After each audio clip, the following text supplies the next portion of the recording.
That I've got a lot more gray hair now, Tim, than when I started. It's good though. There are babies who've been born and are now walking and talking since I announced that I was running for president. And naturally, people ask me, what have you learned about America?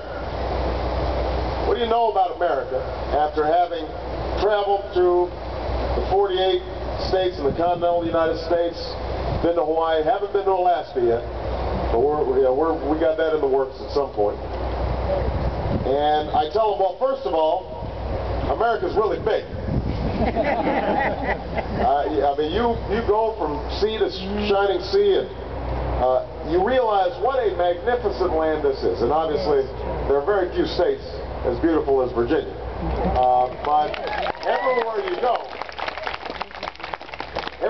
go, you just realize we are lucky, we are blessed to have this piece of real estate. It is a magnificent country. Number two, you rediscover just how wonderful the American people are. I know it's a cliche, and politicians are always talking about how wonderful Americans are, but I feel as if after 19 months and speaking to hundreds of thousands of people and shaking hundreds of thousands of hands and kissing hundreds of babies, I've got some pretty good credentials to talk about just how decent and generous and hard-working the American people are. You know, they are tolerant, and they contribute to their communities, and they look after their families, and they're not looking for a handout from government. They are self-reliant and they are independent. And when you talk to the American people, whether it's in inner city community or a rural area or a suburban neighborhood, you just feel proud. You get a sense that people really have a set of common values and common ideals that we share as Americans. That's the second thing that you learn. The third thing you learn is that people are worried. As wonderful as the American people are, these are anxious times. And they're anxious times for good reason. Let's give you a couple of quick statistics.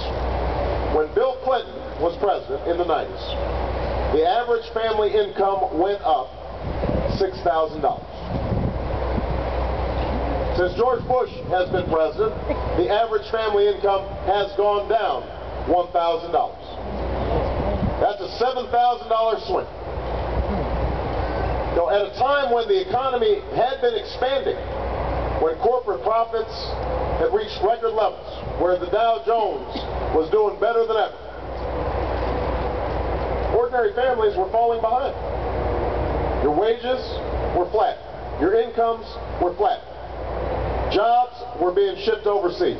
People were losing their health care. They were losing their pensions. Now people, because they don't complain, because they're self-reliant, they tried to piece things together. A lot of folks saw that their home values were rising, and they took out home equity loans as a way of bridging the gap between the amount of money coming in and the amount of money going out. Except what happened? Washington was asleep at the switch. Nobody was overseeing these predatory loans that were going out into neighborhoods, people being induced into loans that they couldn't pay back, and eventually it caught up and the housing market collapsed, and so now you can't take out a home equity loan. People took out credit cards to try to make sure that things balanced at the end of the month. Except you start off with a teaser rate, you end up with a 29% interest rate. Eventually your credit cards max out. We start seeing record bankruptcies all across America. We have more home foreclosures than at any time since the Great Depression. As Tim said, we're seeing inflation like we haven't seen in over a decade.